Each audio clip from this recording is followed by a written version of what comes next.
देवते संत देवते संत देवते संत निमित्त त्या प्रतिमा मी तो सांग तसे भावे असो ठावे सकळा निराकारी व सरिषा येथे इच्छा पुरत असे मी तो सांग तसे भावे असो ठावे सकळा तुका म्हणे रोकडे केणे तुका म्हणे रोकडे केणे सेविता येणे पोटधाय मी तो सांग तसे भावे असो ठावे सकळा विठर विठर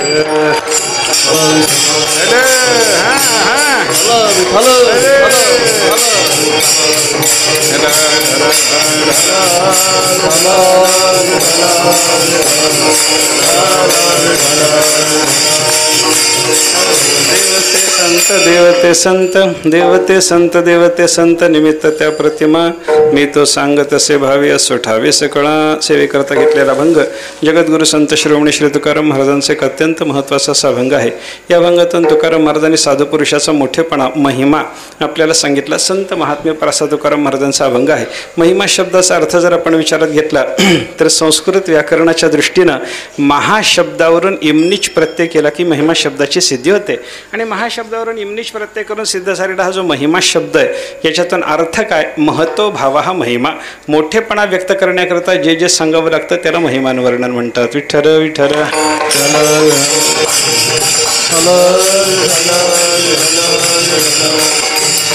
मोठेपणा सांगण्याकरता अनेक पद्धतीने वर्णनं केलेली संतांच्या बाबतीतले आपल्याला पाहायला सापडतात बरं का। मग आता मोठेपणा सांगण्यामध्ये सुद्धा दोन प्रकार आपल्याला जगामध्ये लक्षात घेता येणं शक्य आहे।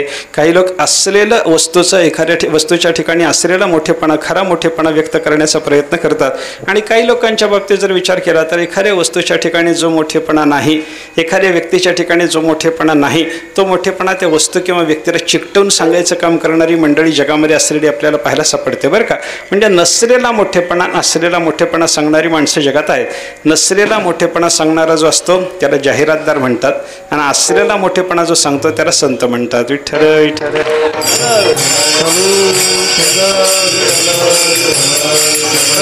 साधूंनी मोठेपणा व्यक्त करत असताना ज्या वस्तूच्या ठिकाणी खरं मोठेपणा आहे त्याच वस्तूचं मोठेपणा व्यक्त करण्याचा प्रयत्न केला। ज्याच्या ठिकाणी काही मोठेपणा नाही अशा वस्तूचा मोठेपणा संत महात्मे गात बसत नाहीत बरं का।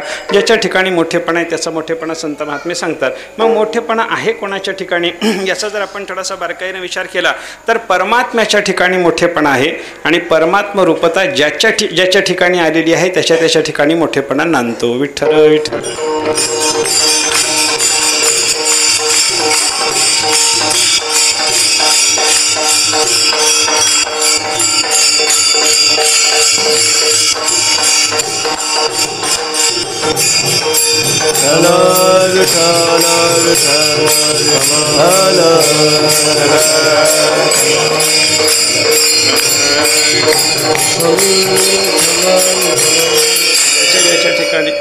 ज्याच्या ठिकाणी परमात्म्याचा अभेद आहे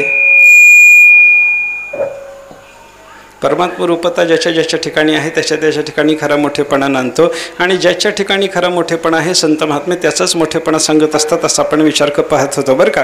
म्हणून संतांनी मोठेपणा सांगताना एकतर देवाचा नाहीतर देवाच्या नामाचा नाहीतर मग संत महात्म्याचा कारण देवाचं नाम आणि संत महात्मे हे सगळे अभिन्न असलेले पदार्थ आपल्याला पाहायला सापडतात।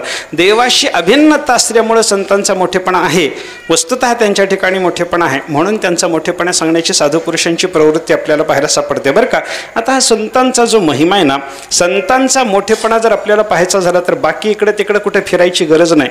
संत शब्दाची शास्त्राने जी व्युत्पत्ती सांगितली ते वेगळ्या पद्धतीने सोडवलेला संत शब्द जर आपण पाहिला तर त्याच्यातून संताचा महिमा कळतो। विठ्ठल विठ्ठल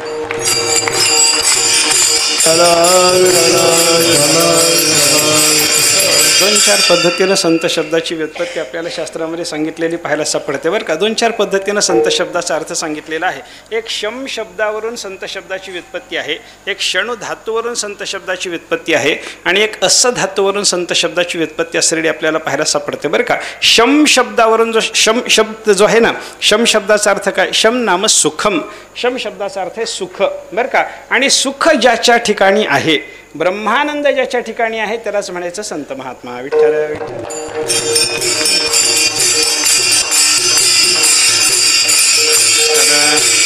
साधू पुरुषाच्या ठिकाणी सुखाला काही कमी नाही बरं का। अवघेची त्रैलोक्य आनंदाची आता लोके आनंदाची आता अवघे चित्रलोके आनंदाची आता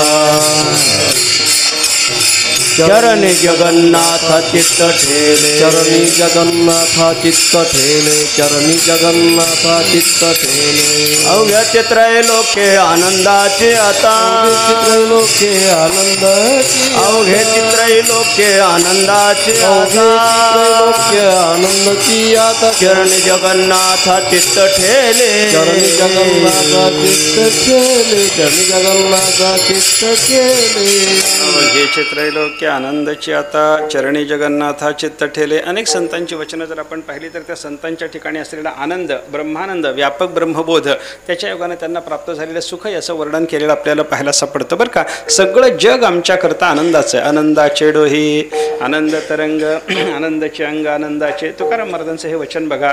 अवघेचे त्रैलोक्य हे नाथ महाराजांचं वचन बघा. अवघाचे संसार सुखाचा करीण हे ज्ञानोबराचं वचन बघा.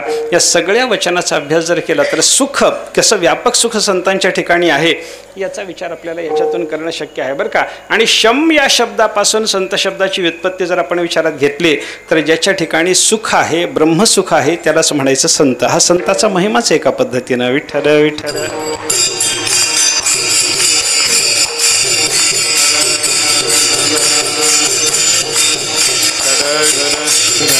दुसऱ्या पद्धतीनं संत शब्दाची व्युत्पत्ती देत असताना क्षण धातूवरून संत शब्दाची व्युत्पत्ती दिलेली आपल्याला पाहायला सापडते बरं का. क्षण धातूचा दोन पद्धतीनं अर्थ केलेला आहे. क्षणुदाने, एक क्षण शब्दाचा क्षण धातूचा अर्थ दिला दान करणे. दान या अर्थानं क्षण धातू आहे. आणि क्षणदाने या अर्थानुसार जर आपण विचार करायला लागलो तर जो खऱ्या अर्थानं दान देणारा आहे बरं का. दाता तोची एक जाणा नारायणा स्मरवे नारायणा स्मरवे नारायणा स्मरवे दाता तोची नारायणा स्मरवे नारायणा स्मरवे नारायणा स्मरवे दाता तोचे एक जाना नारायणा स्मरवे नारायणा स्मरवे नारायणा स्मरवे दाता तोची एक जाना नारायणा स्मरवे नारायणा स्मरवे नारायणा स्मरवे. ज्याच्या ठिकाणी दान देण्याची योग्यता आहे, जो दान देतो अशा महात्म्याला उद्देशून संत शब्दाची योजना आपल्याला पाहायला सापडते. आणि संताचंच खरं दातृत्व कसं आहे याच्याकरता तुकाराम महाराजांचं हे वाक्य आपल्याला पाहण्यासारखं आहे बरं का. दाता तोची एक जाणा नारायणा स्मरवी आणि नाशिवंते काय नसरे हाय ज्याचेनी.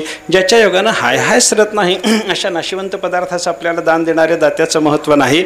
ज्याच्याकडून आपल्याला अविनाश असलेल्या परमात्म्याचं दान प्राप्त होतं, नारायणाचं आत्मत्वानं स्मरण प्राप्त करून देण्याचं ज्याचं दान आहे अशा महात्म्याचं दान खरं दान आहे. अशा पद्धतीचा विचार आपल्याला करता येतो बरं का.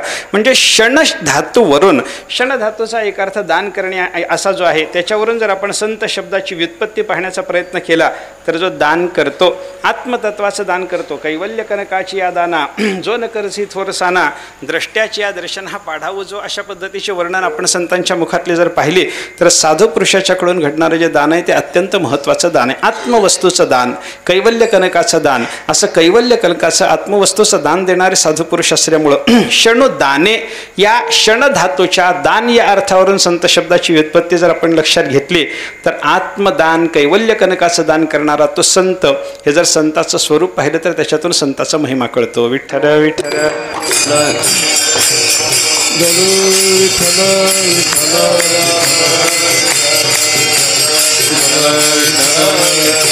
याच क्षणधातूच्या दुसऱ्या अर्थावरून संत शब्दाची व्युत्पत्ती जर आपण पाहायला लागलो तर क्षण संभक्त एक दुसरा पद्धतीचा धातुपाठ आपल्याला पाहायला सापडतो बरं का. क्षण धातू हा संभजन या अर्थानं आहे बरं का. म्हणून त्याची व्युत्पत्ती जर आपण संत शब्दाकडे लावायची ठरवली तर अशी लावता येते. सनती संभवती लोकान अनुगृह्णाती असो संत. विठ्ठल विठ्ठल.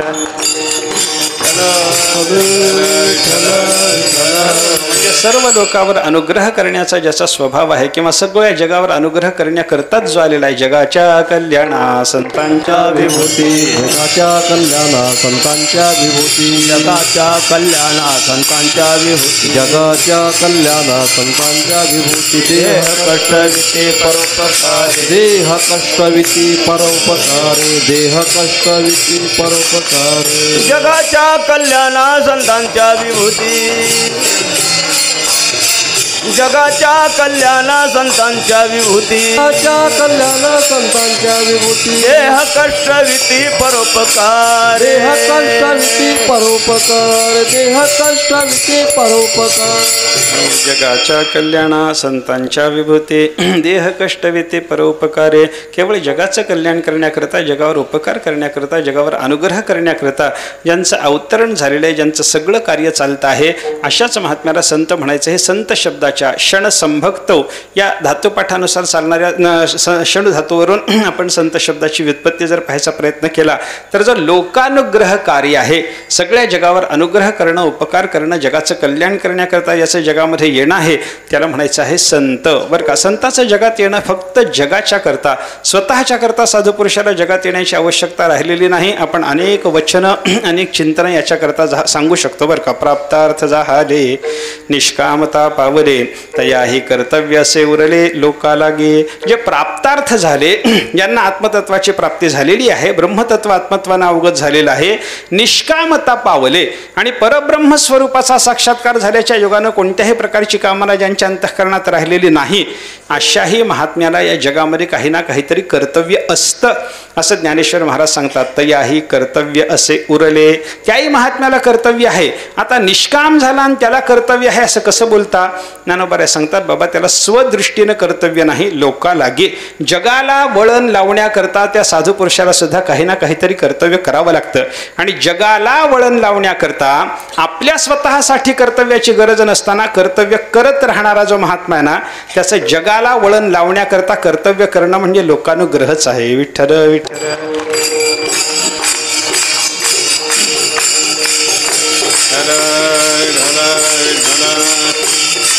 म्हणजे आपण संत शब्दाची वेगळ्या वेगळ्या पद्धतीने व्युत्पत्ती पाहून त्याच्यातून संताचा महिमा लक्षात घेण्याचा प्रयत्न करायला लागलो. बरं का, अजून एका पद्धतीनं, 3 पद्धतीने आपण संत शब्द सोडवला. अजून एका पद्धतीनं संत शब्दाची व्युत्पत्ती पहा. असं भुवी, हा असं जो धातू आहे की नाही, आपल्याला द्वितीय गणातला असं धातू, भांडारकराचं पुस्तक शिकणाऱ्या विद्यार्थ्याला सुद्धा अगदी पहिल्याच धड्यामध्ये असं धातू येतो. असं असणे या अर्थानं, भुवी विद्यमानता या अर्थानं असलेला जो असं धातू आहे, त्या असं धातूवरून सुद्धा संत शब्दाची व्युत्पत्ती आपण पाहायचा प्रयत्न केला तर ज्याच्या ठिकाणी अस्तित्व आहे, ज्याच्या ठिकाणी खरी विद्यमानता आहे, किंवा असं धातूवरून 17व्या अध्यायात जाऊन जर गीतेचा आपण विचार करायला लागलो तर सद्भावे साधुभावेच सदित्येतत् प्रविज्यते. ज्याच्या ठिकाणी सद्भाव म्हणजे सद्रूपता आहे आणि ज्याच्या ठिकाणी साधुभाव म्हणजे सद्गुण संपन्नता आहे, त्याला म्हणायचं संत. विठ्ठल विठ्ठल.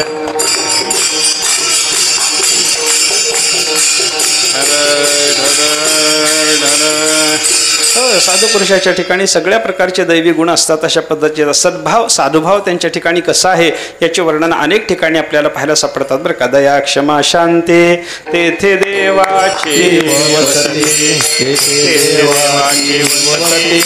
तेथे देवाची वसती, दया क्षमा शांती तेथे देवाची वसती, तेथे देवाची वसती, तेथे देवाची वसती. दया क्षमा शांती तेथे देवाची वसती, तेथे देवाची वसती, तेथे देवाची वसती. दया क्षमा शांती तेथे देवाची वसती, तेथे देवाची वसती, तेथे देवाची वसती. दया क्षमा शांती तेथे देवाची वसती. हे संतांच्या ठिकाणी असणारी दया क्षमा शांती, हे जे सगळंच्या सगळं संतांचं सर्व सद्गुण आणि मंडितत्व आपल्याला पाहायला सापडतं ना, यालाच गीतेच्या भाषेमध्ये साधुभाव असं म्हणता येतं. ज्यांच्या ठिकाणी असं धातूवरून संत शब्दाची व्युत्पत्ती पाहताना ज्यांच्या ठिकाणी सद्भाव आहे म्हणजे परमात्मा स्वरूपता आहे, आणि ज्यांच्या ठिकाणी साधुभाव आहे म्हणजे सगळ्या सद्गुणाची वस्ती ज्यांच्या ठिकाणी आहे, त्यांना म्हणायचं संत. आता ज्याला सद्भाव म्हणजे परमात्मा परमात्मा रूपता आहे त्याच्या ठिकाणी मोठेपणा आहे की नाही हो?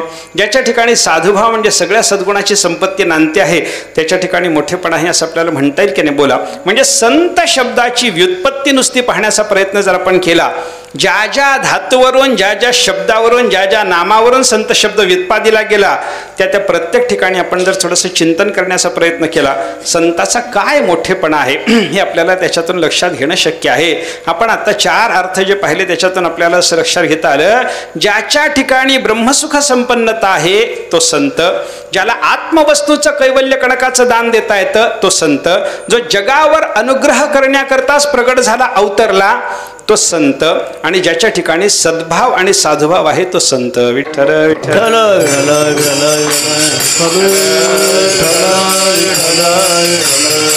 असा संत शब्दाचा जो 4 पद्धतीने अर्थ आपण आता विचारात घेण्याचा प्रयत्न केला, मला सांगा याला संताचा महिमा म्हणायचं नाही तर काय म्हणायचं? नुसता संत शब्द अर्थाच्या दृष्टीने जर पाहिला तर त्याच्यातून आपल्याला संताचा महिमा प्रतीत होतो. अनेक ठिकाणी वेगळ्या वेगळ्या पद्धतीनं साधू पुरुषांनी संत महात्म्याचं वर्णन केलेलं आपल्याला पाहायला सापडतं बरं का. हे संताचं महात्म्य सांगत असताना ऐका, संताचा महिमा सांगणारे जे अभंग आहेत की नाही त्याच्यामध्ये साधारणपणे 2 वर्ग मी नेहमी सांगतो, 2 वर्ग आपल्याला करता येतात. काही ठिकाणी संतांचा शक्तिरूप महिमा सांगितला आणि काही ठिकाणी संतांचा स्वरूप महिमा सांगितला. शक्तिरूपी महिमा म्हणजे त्या संतांच्या अंगी असलेले जे सामर्थ्य त्याचं वर्णन करणं, याला शक्तिरूप महिमा म्हणतात. आणि संतांना प्राप्त झालेली जी अवस्था आहे, त्यांची जी ब्राह्मी स्थिती आहे, त्यांची जी परमात्मा रूपता आहे, देवरूपता आहे, तिचं वर्णन करणं म्हणजे संतांचा स्वरूप महिमा सांगणं. विठ्ठल विठ्ठल.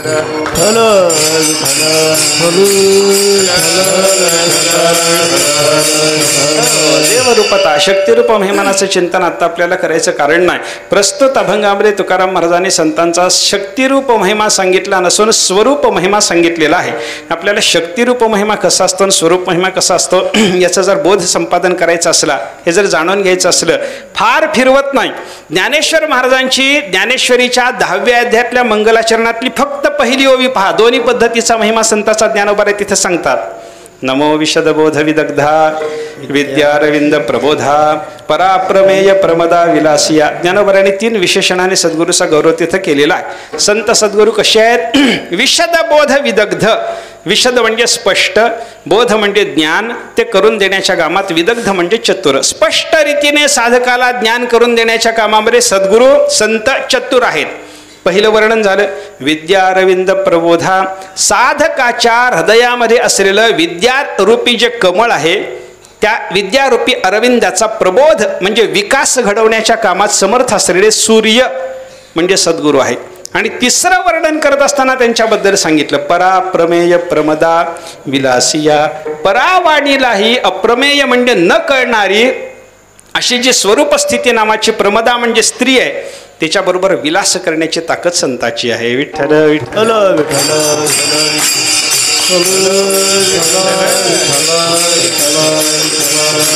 आता या 3 विशेषणाचा विचार करत असताना शक्तिरूप महिमा कुठे आणि स्वरूप महिमा कुठे आहे याचा विचार जर करायचा झाला तर पहिली 2 विशेषणं म्हणजे शक्तिरूप महिमा आहे आणि शेवटचं विशेषण म्हणजे स्वरूप महिमा आहे. सद्गुरू पराप्रमेय प्रमदा विलासी आहेत, हे त्यांचं स्वरूप आहे. आणि साधकाला स्पष्ट रीतीनं ज्ञान करून देण्याच्या कामात असलेलं सद्गुरूकडचं चातुर्य त्यांची शक्ती आहे. साधकाच्या हृदयामध्ये असलेल्या विद्या नावाच्या कमलाचा विकास करण्याची संताकडे शक्ती. हे शक्तिरूप महिमानाचं वर्णन 2 विशेषणातून आणि एका विशेषणातून स्वरूपाचा महिमा संतांच्या बाबतीतला ज्ञानोबारांनी एका ओवीतून व्यक्त केला. एवढं आपल्याला चिंतन पुरे आहे शक्तिरूप महिमा आणि स्वरूप महिमा जाणून घेण्याच्या करता. बरं का, आपल्याला प्रस्तुत अभंगाचा विचार करत असताना महाराजांनी या ठिकाणी शक्तिरूप महिमा सांगितलेला नसून संतांचा स्वरूप महिमा सांगितलेला आहे.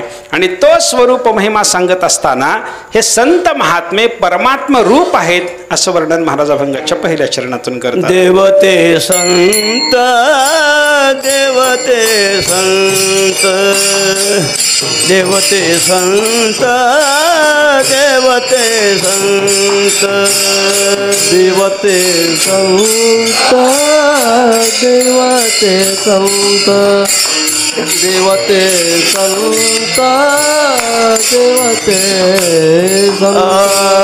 देवते संत देवते संत देवते संत देवते संत देवते संत देवते संत देवते संत देवते संत निमित्त त्या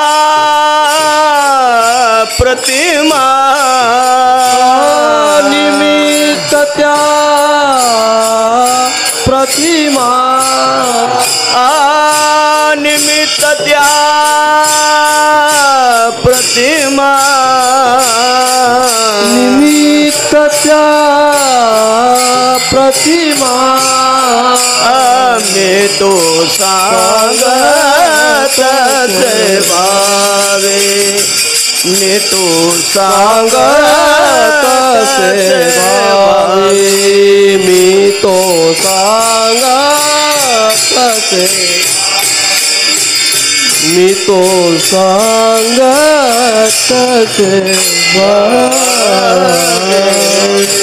संतांचा स्वरूप महिमा सांगत असताना महाराजांनी या ठिकाणी साधूचा जो महिमा सांगितला, जे वर्णन केलं, त्या एकाच वर्णनाचा विशेषतः आपल्याला या चिंतनामध्ये विचार करायचा आहे बरं का. देवते संत देवते संत निमित्त त्या प्रतिमा मी तो सांगतसे भावे असो ठावे सकळा. मी संत आणि प्रतिमा दोघांच्या विषयी भावना धारण करून ही गोष्ट तुम्हाला सांगायला लागलो. सगळ्याला ठाऊक असू द्या. काय ठाऊक असू द्या? देवते संत देवते संत. द्विरुक्तीनं महाराज बोलले बरं काय ठिकाणी. संत महात्मा देव आहे, संत महात्मा देव आहे. देव आणि संतामध्ये कोणत्याही प्रकारचा भेद नाही. अनेक ठिकाणी शास्त्रामध्ये सुद्धा देव आणि साधू पुरुष यांच्या बाबतीतल्या अभेदाची भाषा बोलून दाखवलेली आपल्याला ऐकायला मिळते बरं का. उपनिषदाची काही प्रमाण अगोदर सांगतो आपल्याला.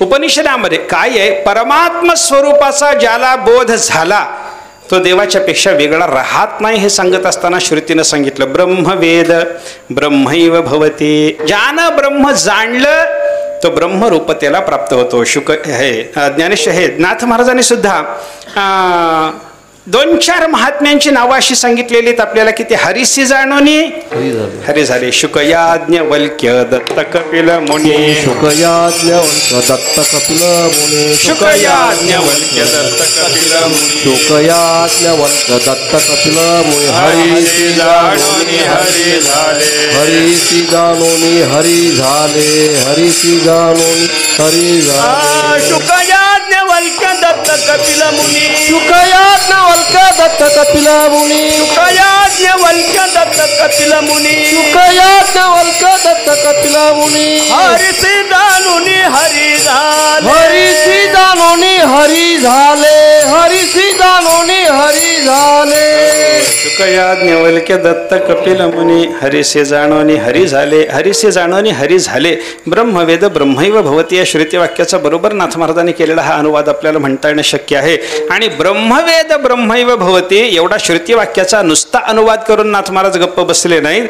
ज्यांनी ब्रह्म जाणलं व ज्यांना ब्रह्मरूपता प्राप्त झाली अशा महात्म्यांची नावं नाथाने इथं सांगितलेली आहेत आपल्याला. शुक याज्ञवल्क्य दत्त कपिल मुनी हे 4 महात्म्य असे आपल्याला गणता येतात. 4 नावाकरता सांगितली बरं का. अशा अनेक महात्म्य आपल्याला सांगता येतील. ब्रह्मवेद ब्रह्मैव भवती हरिसी जाणोनी हरी झाले. परमात्म्याला जाणणारा महात्मा परमात्मा रूपतेला प्राप्त होतो. श्रुतीनं सांगितलं ब्रह्मवेद ब्रह्मैव भवती. एक वाक्य आपल्याला हे लक्षात घेता येणं शक्य आहे बरं का. दुसरं वाक्य श्रुतीनं असं सांगितलं ब्रह्मवित आपनोती परम. जो ब्रह्मवेत्ता महात्मा आहे त्याला परमतत्व प्राप्त होतं आणि खरी धन्यता प्राप्त होते. ज्याला ब्रह्म कळालं त्यालाच खरी धन्यता आहे. ओळखीला हरी धन्य तो संसारी. ऐक नाही नाथ महाराजांनी सुद्धा अगदी तशाच पद्धतीचं वर्णन आपल्यासमोर केलेलं पाहायला सापडतं. आणि अजून एक श्रुतिवाक्य आपल्याला या संदर्भात पाहायचं जर झालं तर ब्रह्मसंस्थो अमृतत्व मेते. श्रुतिमातेनं वर्णन केलं की जो ब्रह्मसंस्थ झाला परब्रह्माला जाणून परब्रह्मामध्ये स्थिर झाला त्याला खरं अमृतत्व म्हणजे मोक्ष मिळतो. विठ्ठल विठ्ठल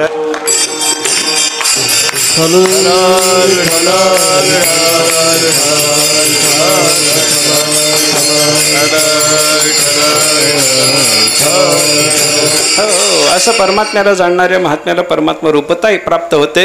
तो देवरूप होतो, देवाला ओळखून देवरूप होतो असं सांगणारी अनेक श्रुती वाक्य, अनेक संतांची वाक्य आपल्याला सांगणं शक्य आहे बरं का. श्रुतीनं अजून एक वर्णन असं केलेलं आहे, यथोदकम शुद्धे शुद्धमासिक्तम तादृगेव भवती एवं मुनेर्विजानतः आत्मा भवती गौतम. श्रुती माता बोलायला लागली, शुद्ध पाण्यामध्ये शुद्ध पाणी मिसळून टाकलं तर ते दोन्ही जलभाग काही वेगळे राहत नाहीत बरं का. शुद्धे शुद्धम आसिक्तम जलम तादृगेव भवती.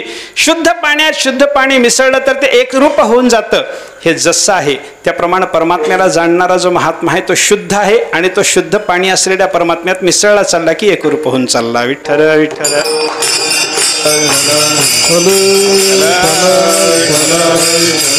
पाण्यात पाणी मिसळल्याच्या नंतर ते वेगळं राहत नाही बरं का. तुका म्हणे गंगा सागर संगमी, तुका म्हणे गंगा सागर संगमी, तुका म्हणे गंगा सागर संगमी, गंगा सागर संगमी, गंगा सागर संगमी, गंगा सागर संगमी, गंगा सागर संगमी, गंगा सागर संगमी. अवघ्या झाल्या उर्मी एकमय, अवघ्या झाल्या उर्मी एकमय, झाली अनावर वाचा माझी मधारी, अनावर वाचा माझी मधारी, अनावर वाचा माझी मधारी, अनावर वाचा. ए अवघ्या झाल्या उरली एकमय, अवघ्या झाल्या उर्मी एकमय, माझी मद झाली अनावर, माझी मद झाली अनावर वाचा, माझी मद झाली अनावर वाचा, माझी मद झाली अनावर वाचा. तुका म्हणे गंगा सागर संगमी, अवघ्या झाल्या उर्मी एकमय. तुकाराम महाराजांनी आपल्याला यथोदकम शुद्ध शुद्ध मासिकतम हे जे श्रुती वाक्य आहे त्याचा अगदी बरोबर अनुवाद तुकाराम महाराजांनी केला. पाण्यात पाणी मिसळलं, शुद्ध पाण्यात शुद्ध पाणी मिसळलं की ते एकरूप होतं, त्याच्यात भेद राहत नाही. हा श्रुतीनं सांगितलेला दृष्टांत महाराज आपल्याला सांगायला लागले. श्रुती नुसतं पाणी बोलली, तुकाराम महाराजांनी गंगान सागर असे शब्द वापरले. समुद्राच्या शुद्ध पाण्यामध्ये गंगेचं शुद्ध पाणी मिसळलं, एकरूप होईल की वेगळं राहिलं. अवघ्या झाल्या उर्मी एकमय. सगळ्या त्या पाण्यामध्ये गंगेच्या उर्मी, समुद्राच्या उर्मी यांना एकमयता प्राप्त झालेली आपल्याला पाहायला सापडते. अर्थ काय आहे? पाण्यात पाणी मिसळलं की ते जसं एकरूप व्हावं, शुद्ध पाण्यात शुद्ध पाणी मिसळलं ते एकजीव होतं. काय पाण्यात पाणी मिसळलं की ते एकजीव होतं. याच्यापेक्षा तुकाराम महाराजांनी अजून श्रुतीला धरून आपल्याला दृष्टांताने असं चिंतन सांगितलेलं आहे की पाण्यामध्ये पाण्याचं रूपांतर असलेलं मीठ जरी टाकलं तरी ते एकरूप होऊन जातं. विठ्ठल विठ्ठल.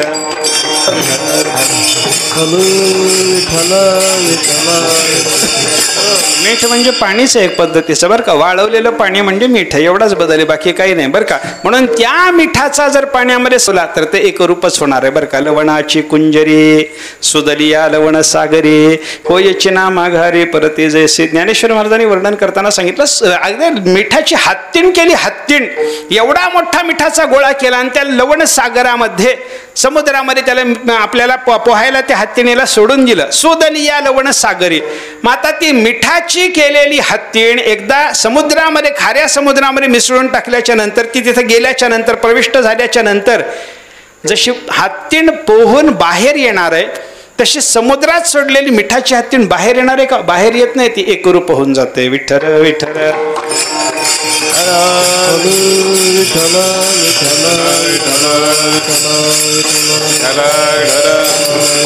अशी परमात्मा स्वरूपता परमात्म्याला जाणणाऱ्या महात्म्याला प्राप्त होत असते. अशा पद्धतीचं वर्णन श्रुतीने अनेक ठिकाणी केलेलं आपल्याला पाहायला सापडतं. जसं वेदांनी परमात्म्याला जाणणाऱ्या महात्म्याला परमात्म रूपता येते अशा पद्धतीची वर्णनं केलेली आहेत, तशी इतरत्र चला ना. थोडं स्मृती ग्रंथाचा विचार करा, थोडा शास्त्र ग्रंथाचा पुराणाचा विचार करा. याही बाकीच्या सगळ्या ग्रंथातून परमात्म्याला जाणणारा महात्मा परमात्म रूप होतो, परमात्म्याहून वेगळा राहत नाही. अशाच पद्धतीचे वर्णन आपल्याला पाहायला सापडतात. गीतेमध्ये नाही का ज्ञानी त्वात्मैव मे मतम. देवाने काय सांगितलं? ज्ञानी भक्त माझा आत्माच आहे. ज्ञानी तो आत्मा माझा, ज्ञानी भक्त माझा आत्मा. ही भाषा देवाची काय सांगते आपल्याला? ज्ञानी आणि भगवान दोघ जण वेगळे राहिले नाहीत, हेच त्याच्यातून भगवंताला सांगायचं असं आपल्याला विचार करता येतो बरं का. किंवा 9व्या अध्यायामध्ये भगवंताने जे चिंतन केले त्याचा विस्तार ज्ञानेश्वर महाराजांनी फार चांगला केलाय पहा.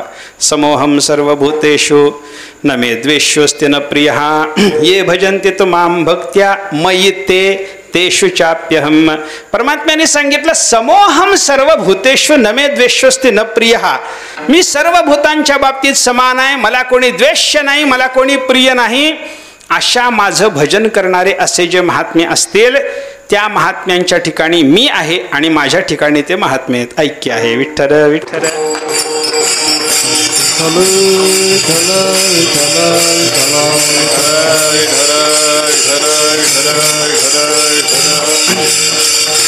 ऐसे या माते जाणोनी अहंकाराचा कुरुठा मोडोनी जीवे कर्मे करोनी भजती जे माते. ज्ञानेश्वर महाराजांनी त्याच्यावर भाष्य करत असताना असं सांगितलेलं आहे.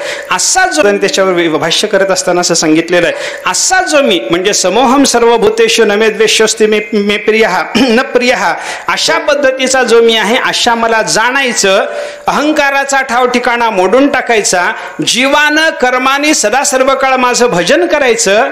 असा जो महात्मा आहे तो महात्मा शरीरानं जगात वर्तन करताना जरी दिसला तरी तो जगातल्या सामान्य माणसासारखा नाही. हे ज्ञानोबारांनी पुढे व्यक्त केले की नाही? ते वर्तत दिसती देही परिदेहीना माझ्या ठाई बर का. आणि मी तयाच्या हृदयी समग्र असे. ज्ञानेश्वर महाराजांनी भगवंताच्या मुखामध्ये अशी भाषा घातली की बाबा असा महात्मा ज्याला परमात्मा बोध झालेला आहे, असा महात्मा भजन करणारा, अखंड अद्वैत भजन करणारा महात्मा, तो महात्मा जगामध्ये देहाने वर्तन करताना आपल्याला जरी दिसत असला, देही ना माझ्या ठाई, तो देहात नाही तो माझ्या ठिकाणी आहे असं चिंतन करा. आणि मी तयाच्या हृदयी समग्र असे, तो माझ्या ठिकाणी आहे आणि मी त्याच्या हृदयामध्ये आहे. कसंही हे ज्ञानेश्वर महाराजांनी त्याला परत दृष्टांत दिला. सविस्तर वटत्व जैसे बीजकणिके माझी वसे आणि बीजकण असे वट्टी जेवी. बर का, सविस्तर वटत्व बीजा हे वडाचं बीज आणि वडाचं विस्तारलेलं झाड, या दोन्हीचा विचार करा. अगोदर बीजामध्येच एवढा सविस्तर वड होता आणि बीजाचा वड झाल्याच्या नंतर ते जे बीज आहे ना ते वडाच्या ठिकाणी राहायला लागलं. म्हणजे बीजात वड आणि वडात बीज हे जसं राहावं त्या पद्धतीनं भक्तात परमात्मा आणि परमात्म्यात भक्त महात्मा राहतो. विठ्ठल विठ्ठल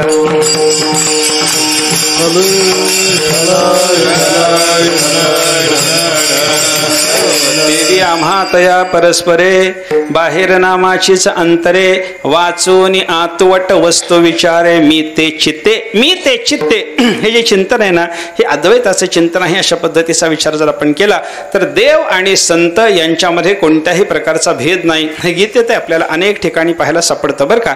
एक उदाहरणाकरता म्हणून मी आपल्याला सांगितलं, एवढंच एक गीतेमध्ये ऐक्याचं चिंतन, देवाच्या आणि भक्ताच्या ऐक्याचं चिंतन आहे असं समजायचं कारण नाही. अनेक प्रसंग आपल्याला सांगता येतील पण पुरे. आपण एक चिंतन केलं उपनिषदाने देवाच्या हे भक्ताची साधू पुरुषाची परमात्मा रूपता जशी सांगितली तशा पद्धतीने गीतेनेही परमात्मा रूपता संतांच्या ठिकाणी असलेली आपल्याला सांगितलेली आहे. ज्ञानेश्वर महाराजांच्या भाष्याच्या आधाराने त्याचा विस्तार आपण थोडासा पाहिला. अजून थोडंसं चिंतन करा.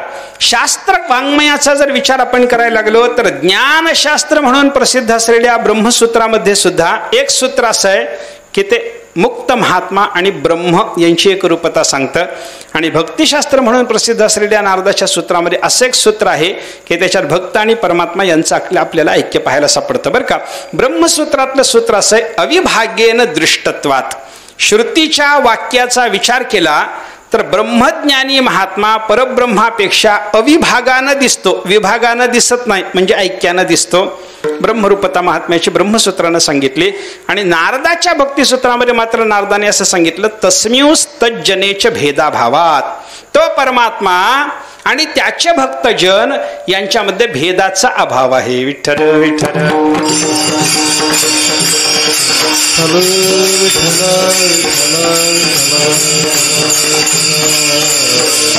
परमात्मा आणि परमात्म्याच्या भक्तामध्ये कोणत्याही प्रकारचा भेद नाही.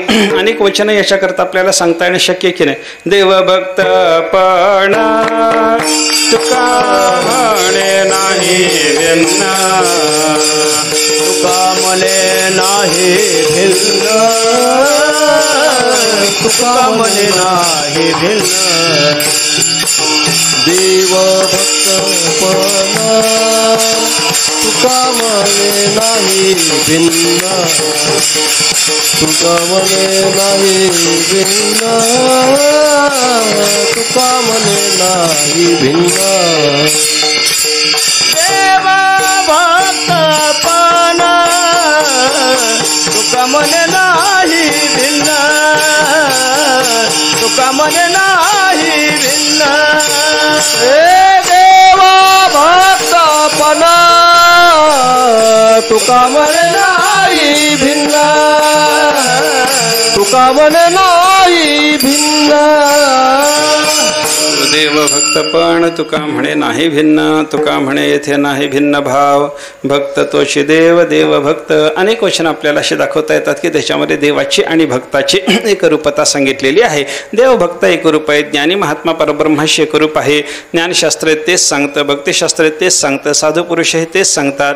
पुराणातूनही ऐक्याचाच विचार साधूच्या ठिकाणी आहे. अशाच पद्धतीचं चिंतन आपल्याला पाहायला सापडतं. एक भागवतातले जर आपल्याला प्रमाण द्यायचं झालं तर त्या मार्कंडेयाचं जे 12 स्कंधामध्ये शेवटी चरित्र आले की नाही, त्या मार्कंडेयासारख्या महात्म्याला एवढं मोठं महत्त्व कशानं येतं याच्याबद्दल भगवान शंकर बोललेत बरं का. त्यांनी शंकरांनी काय सांगावं, मार्कंडेयासारखा महात्मा कशा करता महत्वाचा शंकर बोलून गेले. न ते मय्यच्युते जेच भिदाम अणु अपि चक्षते नात्मनश्च जनस्याप्य तद्युष्मान वयमीमहि. हे महात्मे असे असतात म्हणे. काय करतात हे महात्मे? भगवान शंकराने सांगितलं माझ्या ठिकाणी म्हणजे शंकराच्या ठिकाणी, अच्युते म्हणजे महाविष्णूच्या ठिकाणी आणि अजय म्हणजे ब्रह्मदेवाच्या ठिकाणी अणुमात्र भेद हे महात्मे पाहत नाहीत. ब्रह्मा विष्णू महेशामध्ये अभेद पाहतात, त्यांच्यामध्ये द्वैत पाहत नाहीत, वेगळेपणा पाहत नाहीत. बरं केवळ ब्रह्मा विष्णू महेशामध्ये हे भेद पाहत नाहीत असं म्हणायचं कारण आहे नात्मनश्च. आपला सुद्धा परमात्म्याशी अभेद हे संत महात्मे पाहून असतात. देवाशी आपला सुद्धा द्वैतभाव हे पाहायला तयार नाहीत. आणि जनस्यापी सगळ्या जगाचा सुद्धा साधू पुरुषांच्या दृष्टीनं परमात्म्याशी अभेद त्यांनी पाहून ठेवलेला आहे. आणि याच्यामुळं म्हणजे ब्रह्मा विष्णू महेशात भेद नाही, आत्मा परमात्म्यात भेद नाही, ब्रह्मा आणि जग आणि ब्रह्मामध्ये भेद नाही, असं सर्वत्र एकत्वाचं दर्शन झालेलं असल्यामुळे या संत महात्म्यांचं महत्व आहे. विठ्ठल विठ्ठल.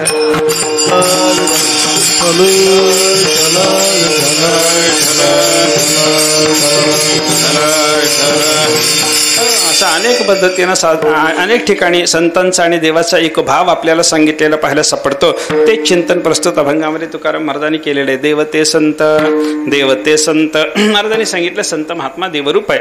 आता संताची देवरूपता जी आपल्याला विचारात घ्यायची आहे त्याच्याबद्दल चिंतन करत असताना वेगळ्या वेगळ्या पद्धतीनं थोडीशी संगती लावणं आपल्याला शक्य आहे बरं का.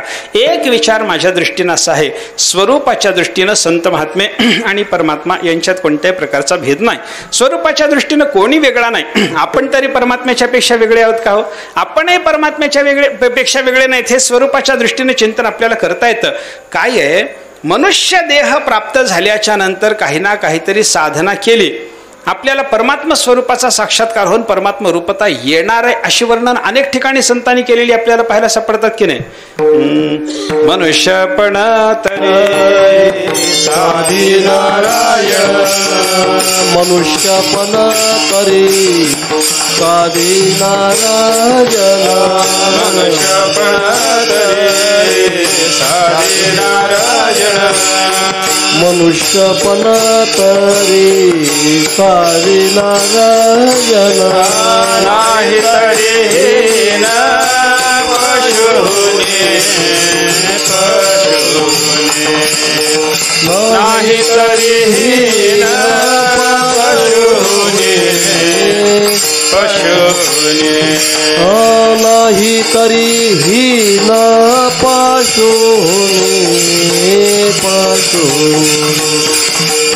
नाही तरी हीन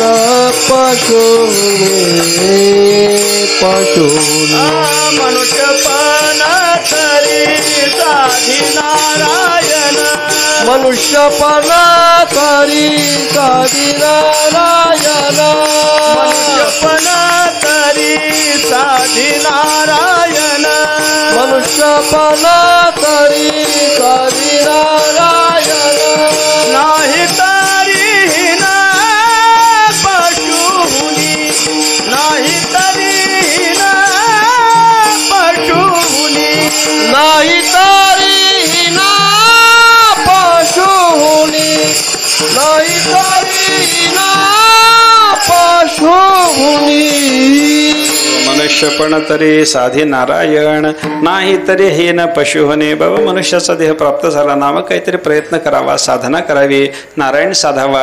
आणि नारायण जर या देहाने आपल्याला साधता आला नाही तर त्याचा देह पशुपेक्षा सुद्धा हीन आहे अशी वर्णनं संतांनी अनेक ठिकाणी केलेली आहेत बरं का. पावनिया मनुष्यपणा जो न साधी ब्रह्मज्ञाना तो दाढीचा मेंढा जाणा विषयाचरणा विचारतो. नाथ महाराजांनी मेंढा म्हणून स्पष्ट पशुचं नाव घेऊन आपल्याला त्याचं वर्णन केलेलं पाहायला मिळतं. अर्थ असा आहे की परमात्मा स्वरूपाच्या साक्षात्काराकरता मनुष्याच्या देहाला प्राप्त झाल्यानंतर प्रयत्न केलाच पाहिजे. आणि देवाच्या साक्षात्काराकरता ऐका, मनुष्य देहाला येऊन ज्यानं देवाच्या साक्षात्काराकरता प्रयत्न केला त्याला देव होता येतं अशी वर्णनं संतांनी केलेली आपल्याला पाहायला सापडतात की नाही.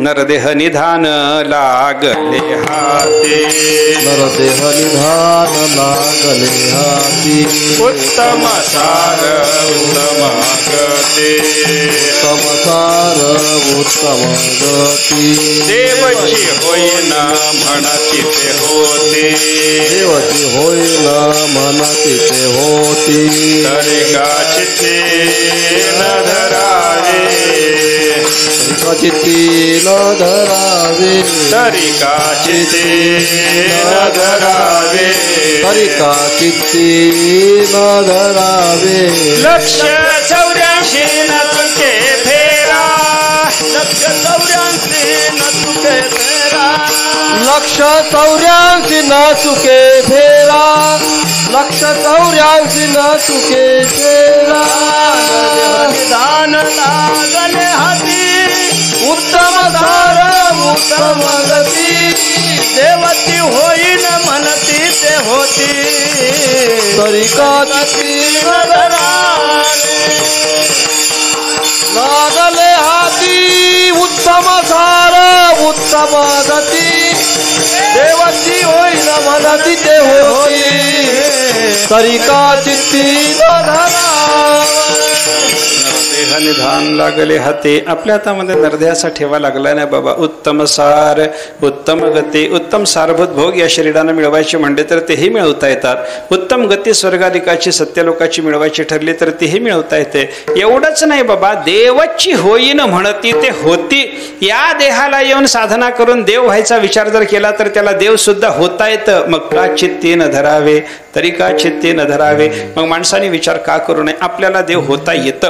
फक्त साधना करण्याची गरज आहे बरं का. येण्याची शरीरे शरीरा येणे सरे किंबहुना येर झारे चिरा पडे. हे कशानं होतं? देव होण्यानं होतं. मग देव होण्याकरता करायचा जो प्रयत्न आहे त्याच्यात काय करायचं? देवाला जाणायचं आहे. आणि देवाला जाणण्याची जी ज्ञानाची साधना आहे किंवा देवाला जाणण्याची जी भक्तीची साधना आहे ती करून ज्याने देवाला जाणून घेतलं त्यांना देवरूपता येते. विठ्ठल विठ्ठल.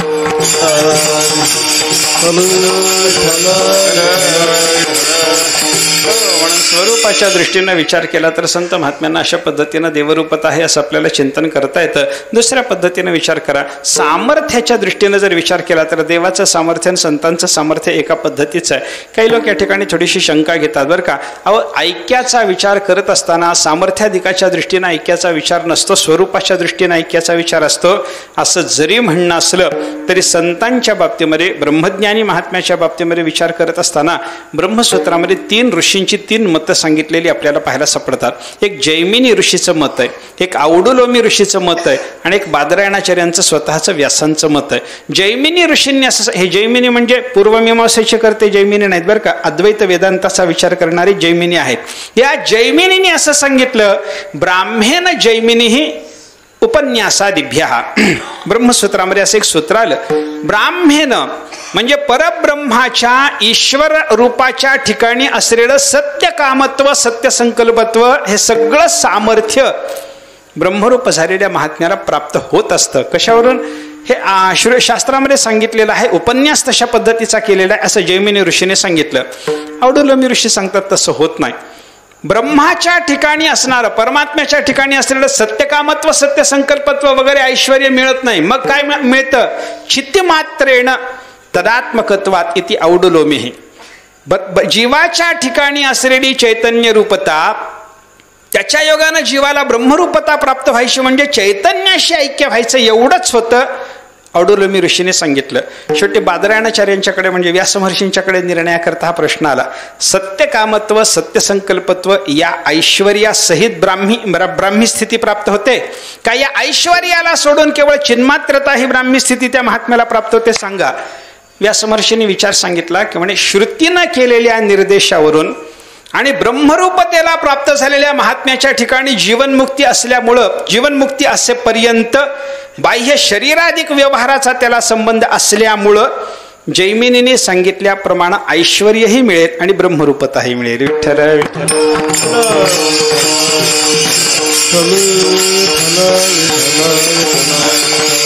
महात्म्याच्या ठिकाणी देहाधिकाचा, इंद्रियाधिकाचा जोपर्यंत संबंध आहे तोपर्यंत सत्यकामत्व, सत्यसंकल्पत्व, ईश्वर संबंधी ऐश्वर्य सुद्धा महात्म्याला मिळणार आहे, ब्रह्मज्ञानी महात्म्याला.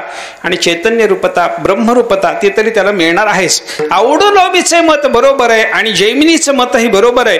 अशा पद्धतीचा निर्णय व्यासमहर्षीने शेवटी दिलेला तिथं आपल्याला ब्रह्मसूत्रामध्ये पाहायला सापडतो. आणि त्याच्या आधाराने चिंतन करायचं म्हणलं तर स्वरूपाच्या दृष्टीनं संताच्या ठिकाणी जशी परमात्मा रूपता आहे तशी सामर्थ्याच्या दृष्टीनं सुद्धा संताच्या ठिकाणी परमात्मा रूपता आपल्याला विचारात घेता येते. बघा तुम्ही, देवाचं जे जे काही सामर्थ्य सांगितलंय, देवाच्या सामर्थ्याकरता नेहमी शास्त्रात शब्द येतो, कर्तुम अकर्तुम अन्यथा कर्तुम समर्थ. देवाचं सामर्थ्य कसं? कर्तुम शक्ती. कर्तुम सामर्थ्य म्हणजे करण्याची शक्ती आहे, म्हणजे जी गोष्ट घडणारच नाही ते करायचं म्हणलं तर देव करू शकतो. अकर्तुम सामर्थ्य, प्रारब्ध वशात, सृष्टिक्रमाच्या वशात जे घडणारच आहे, देवाच्या मनात आलं हे घडू द्यायचं नाही तर परमात्मा ते घडू देत नाही, याला न करण्याचं सामर्थ्य म्हणतात. आणि सृष्टीच्या क्रमात नेहमीच्या पद्धतीमध्ये जे एका विशिष्ट पद्धतीनं होत असतं त्याच्यापेक्षा वेगळ्या पद्धतीनं घडवायचं जर देवाच्या मनात आलं तर ते त्याला करता येतं, त्याला अन्यथा कर्तुम सामर्थ्य म्हणतात. विठ्ठल विठ्ठल.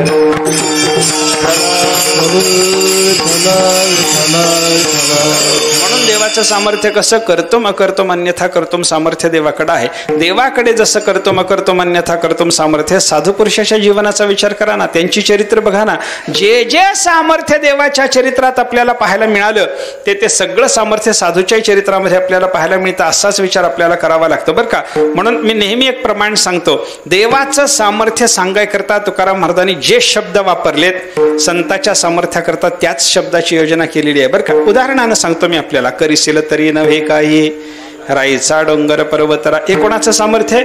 करायचं मनात आलं तर देवा तो काय करणार नाही, सगळं करू शकतोस, हे देवाचं सामर्थ्य. संताचं सामर्थ्य काय हो? करील ते काय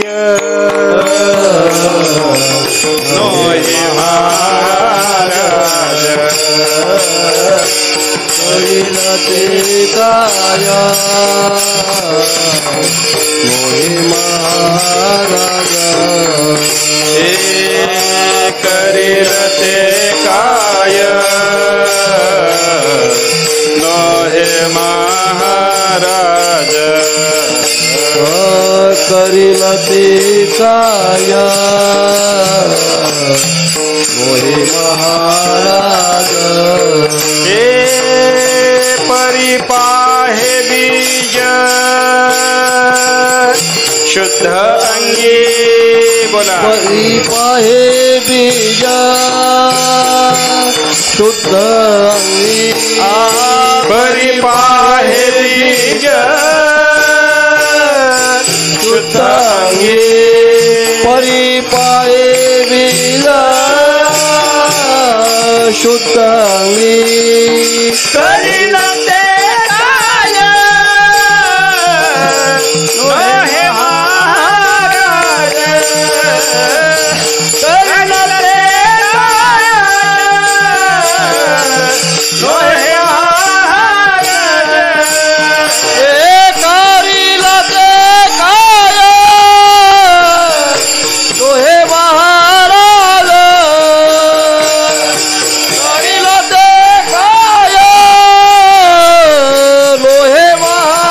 महाराज करील ते काय हे महाराज पाहे बिग शुद्धांगी परिपाहे शुद्धांगी करील ते काय लोहे महाराज परिपाहे बिग शुद्धांगी परिपाहे बिग शुद्धांगी करील ते काय नो हे महाराज परिपाहे बीज शुद्धांगी करीशील तरी नव्हे काही हे देवाचं सामर्थ्य आणि करील ते काय नो हे महाराज हे संतांचं सामर्थ्य सांगताना वापरलेले शब्द जर आपण पाहिले तर देव आणि संतांच्या सामर्थ्य वर्णनाकरता वापरलेल्या समान शब्दातून तुकाराम महाराजांसारख्या संतांना देव आणि संतांचं सामर्थ्य दृष्ट्या सुद्धा ऐक्य सुचवायचं असं आपल्याला चिंतन करता येतं. बघा तुम्ही अनेक उदाहरणातून सुद्धा याचा विचार आपल्याला करणं शक्य आहे. देवाचं सामर्थ्य उदाहरणाने जे जे आपल्याला दिसेल ते सगळं सामर्थ्य संतांच्या जीवनामध्ये सुद्धा उदाहरणानिशी आपल्याला दाखवणं शक्य आहे. एक आपण चिंतन करा. परमात्म्याचं सामर्थ्य विचारात घेताना आपण गीतेच्या मंगलाचरणामध्ये एक श्लोक नेहमी म्हणतो, सगळ्याला माहिती आहे. मूकं करोति वाचालम पंगुम लंघयते गिरिम यत्कृपातमहं वंदे परमानंद माधवम. भगवंताचं सामर्थ्य काय आहे? मुक्याला वाणी देणं देवाला जमतं. पंगुम लंघ येते गिरिम, पांगड्याला पर्वत ओलांडायची ताकद देव देऊ शकतो, हे वर्णन आहे. आता मुक्याला वाणी देव देऊ शकतो आणि संत देऊ शकत नाहीत का? संतांना सुद्धा मुक्याला वाणी देणं शक्य आहे. उलट असं आहे, मुक्या माणसालाच वाणी द्यायची ताकद देवाकडे, मुक्या जनावराला मनुष्य वाणी द्यायची ताकद संताकडे आहे. विठ्ठल विठ्ठल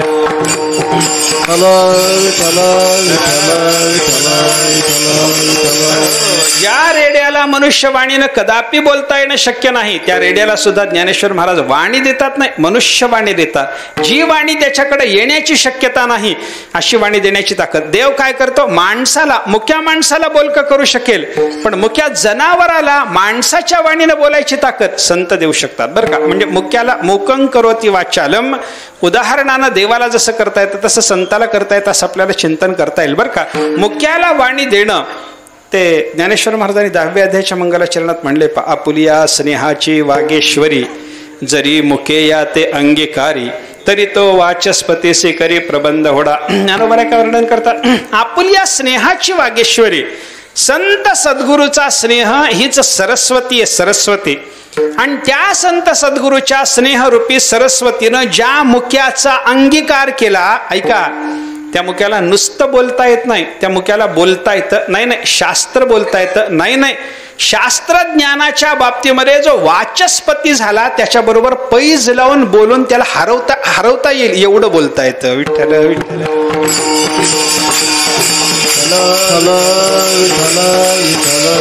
हे कोणाचं सामर्थ्य झालं? संताचं सामर्थ्य झालं. म्हणजे देव आणि संताच्या बाबतीमध्ये मूकं करोति वाचालम, सामर्थ्याच्या दृष्टीने ऐक्य आपल्याला दाखवता आलं. पंगुम लंघ येते गिरिम, पांगड्याला पर्वत ओलांडायची ताकद भगवान देऊ शकतो, पांगड्याला पर्वत ओलांडायची ताकद संत सुद्धा देऊ शकतात. ज्ञानोबरायांनी हे वर्णन केलंय. आपली गुरु परंपरा सांगत असताना ज्ञानेश्वर महाराज शेवटी असं सांगतात, तो मत्स्येंद्र सप्तशृंगे भगनावयवा चौरंगे भेटला की तो सर्वांगी संपूर्ण झाला. मत्स्येंद्रनाथ महाराजाचा असा देशाटनाचा विचार होता. ते देशाटनाला निघाले. सप्तशृंगी पर्वतावरून जेव्हा मत्स्येंद्रनाथाचा संचार चालू होता त्यावेळेला एका ठिकाणी हे चौरंगीनाथ भग्नावयवा हातपाय तोडून टाकलेल्या अवस्थेमध्ये तिथे त्यांना भेटले. कशा करता त्यांचे हातपाय तोडले वगैरे वगैरे इतिहास सांगायची गरज नाही. नवनाथाचं चरित्र बघून या, त्याच्यामध्ये तो सगळा इतिहास आपल्याला मिळेल. पण भग्नावयवा अवस्थेमध्ये पडलेले ते चौरंगीनाथ हे मत्स्येंद्रनाथ दोघांची गाठभेट झाली आणि मत्स्येंद्रनाथाने नुसतं कृपापूर्ण दृष्टीनं एकदा त्या चौरंगीनाथाच्याकडे बघितलं, भेटला की तो सर्वांगी संपूर्ण झाला. भग्नावयवा होता तो सर्वांग परिपूर्ण झाला. म्हणजे काय झालं, पंगुम लंघयते गिरिम, हे देवाचं सामर्थ्य जसं आहे तसं संताचंही आहे. विठ्ठल विठ्ठल.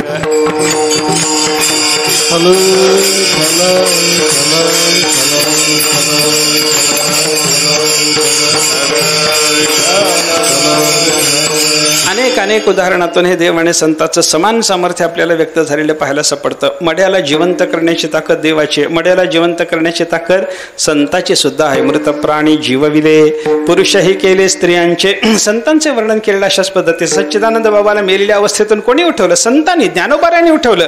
अर्थ असा आहे, अशक्यतो तुम्हा नाही नारायणा, निर्जीवा चेतना आणावया. हे देवाचं जसं सामर्थ्य तसं मृत प्राणी जीवविले अशी वचनं जर पाहिली तर ते संताचं सुद्धा सामर्थ्य असलेलं आपल्याला पाहायला सापडतं.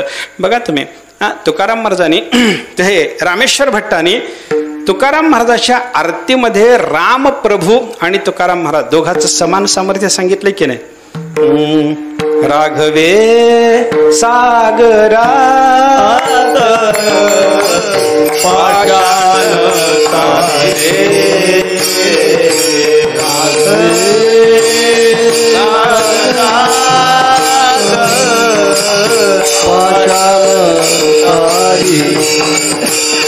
राघवे सागरा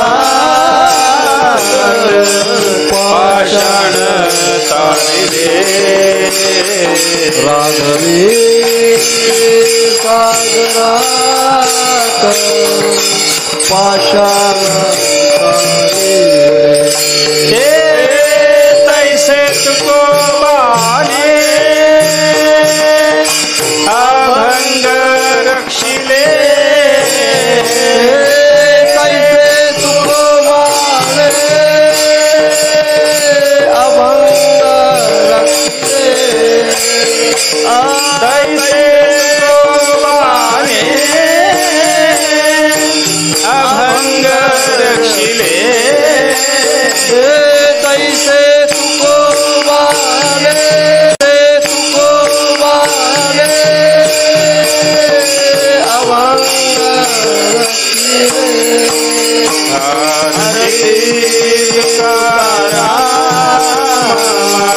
स्वामी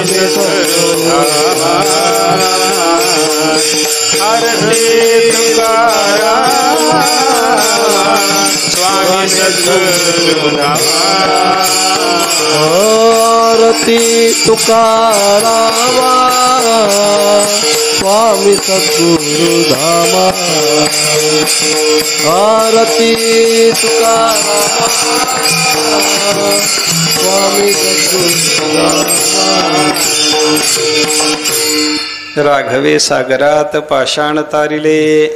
राघवे सागरात पाषाण तारिले म्हणजे रामचंद्र प्रभूनं समुद्रामध्ये दगड तारले, हे देवाचं चरित्र झालं. तसंच सामर्थ्य तुकाराम महाराजांचं सांगताना रामेश्वर भट्ट काय बोलले? चरित्र महाराजांचं सांगितलं. तैसे तुकोबाने अभंग रक्षिले. तुकाराम महाराजांनी तसे समुद्रामध्ये अभंग तारले. देवानी पाषाण तारले, तुकाराम महाराजांनी अभंग तारले. पाषाण तारणं एखाद्या वेळेला सोपं आहे, पण लिहिलेले कागद तारणं हे अवघड आहे काम बरं का. पाषाण तारले, देवानी तारले, आणि लिहिलेल्या वह्या, लिहिलेल्या अक्षरासहित तारायचं काम कोणी केलं? जळी दगडासहित वह्या तारियल्या जैशा लाह्या. हे तुकाराम महाराजाचं. धन्य तुकोबा समर्थतेने केला हा पुरुषार्थ, हे तुकाराम महाराजांचं सामर्थ्य आहे. म्हणजे काय, सामर्थ्याच्या दृष्टीनं जरी आपण तुलनेनं विचार करायला लागलो, देव आणि संतांचं सामर्थ्य समान असल्यामुळं सामर्थ्याच्या दृष्टीने त्यांच्यात एकरूपता आहे. स्वरूपाच्या दृष्टीनं संत आणि देव एक विचार, सामर्थ्याच्या दृष्टीनं देव आणि संत एक दुसरा विचार. अजून एक चिंतन आपल्याला करता येतं, अवतारीपणाच्या दृष्टीनं विचार केला तरी देव आणि संतांमध्ये एकरूपता आहे. विठ्ठल विठ्ठल.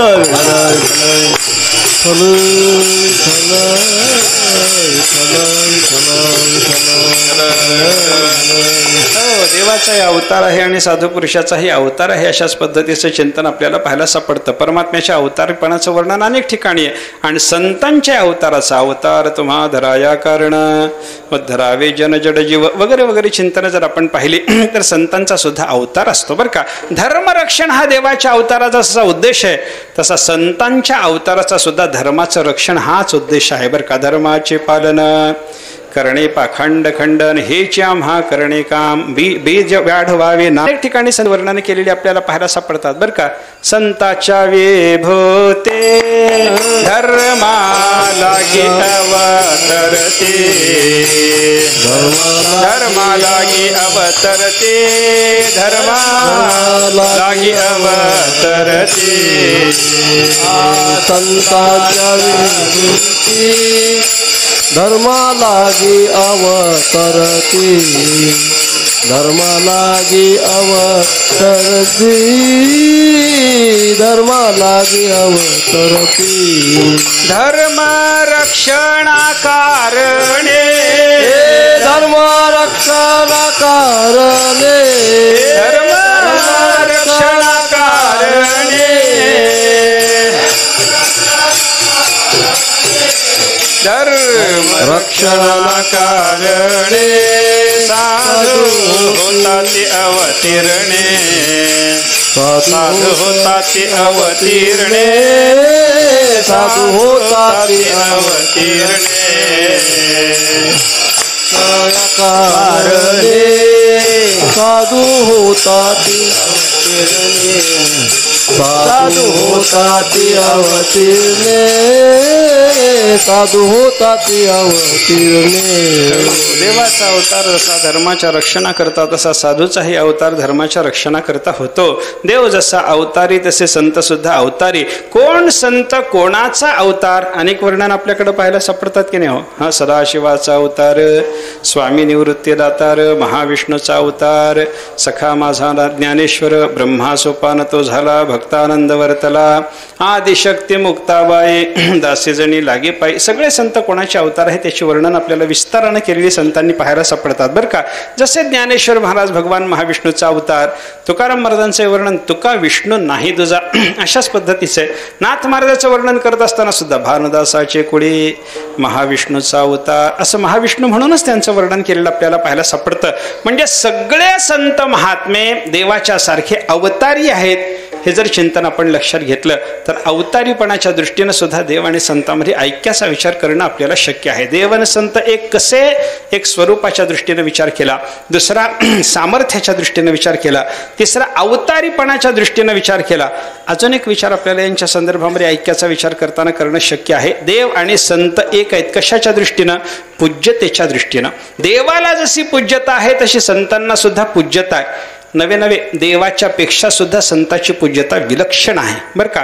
म्हणून तुकाराम महाराजांनी असं वर्णन केलं की आपण देवपूजेला बसलो आणि आपली पूजा चालू असताना आपल्या घरी जर साधू आला तर महाराज सांगतात देव बाजूला सरान संताची पूजा पहिल्यांदा करा. करिता देवार्चन घरा आले संत जन देव सारावे परते संत पूजावे अरते. आपण घरी पूजेला बसल्याच्या नंतर पूजा करता करता संताचं आगमन झालं तर देव बाजूला करा. देवाची पूजा अगोदर बाजूला ठेवा पण संताची पूजा पहिल्यांदा करा. हे जे महाराजांचं चिंतन आहे याच्यातून लक्षात काय घ्यायचं? पूज्यतेच्या दृष्टीनं देवाच्या पेक्षा सुद्धा संताची पूज्यता जास्त आहे. विठ्ठल विठ्ठल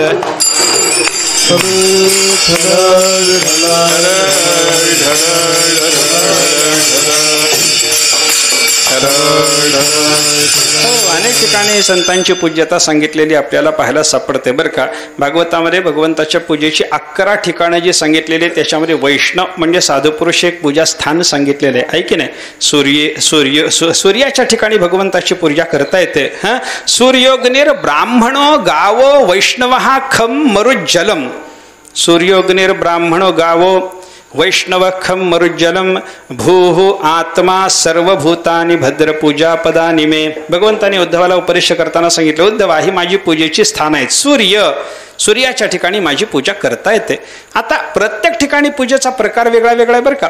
सूर्येत विद्यया त्रय्या हविषाग्नौ यजे तमाम आतिथ्यनत विप्रागरे गोश्वंग यवसादिना. सगळ्या ठिकाणी पूजेचा प्रकार वेगळा सांगितला.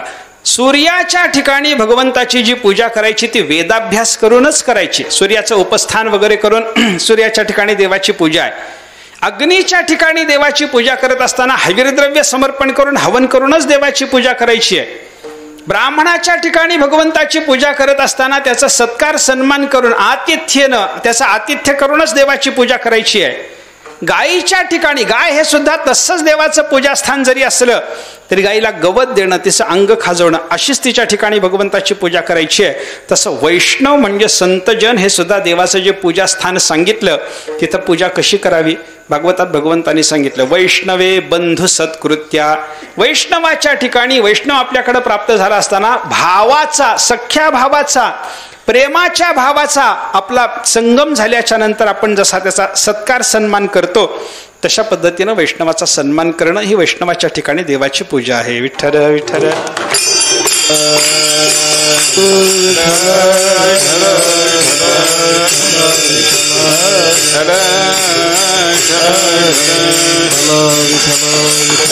अर्थ असा झाला की बाबा पूज्यतेच्या दृष्टीनं संतांच्या ठिकाणी भगवत रूपत आहे असा विचार आपल्याला करता येतो. अजूनही काही संत आणि परमात्मा या दोघांच्या ऐक्याचे चिंतन आपल्याला करणं शक्य आहे. थोडं देवते संत हा महत्वाचा सिद्धांत तुकाराम महाराजांनी इथं सांगितला आणि त्याच्या पुढं महाराजांनी सांगितलं संत महात्माच हा खरा देव असल्यामुळं पूजेकरता आपल्याकडे असलेल्या देवाच्या ज्या प्रतिमा आहेत ना त्या निमित्त मात्र आहेत असं महाराज म्हणतात. आता प्रतिमेची निमित्त मात्रता जी महाराज बोलतात त्याचा अर्थ काय करायचा एकदा थोडं चिंतन करायचंय. एकदा प्रेमाने नामस्मरण करा. विठोबा रखुमाई जय जय विठोबा रखुमाई जय जय विठोबा रखुमाई विठोबा रखुमाई विठोबा रखुमाई विठोबा रखुमाई जय जय विठोबा रखुमाई विठोबा रखुमाई विठोबा रखुमाई विठोबा रखुमाई जय जय विठोबा रखुमाई विठोबा रखुमाई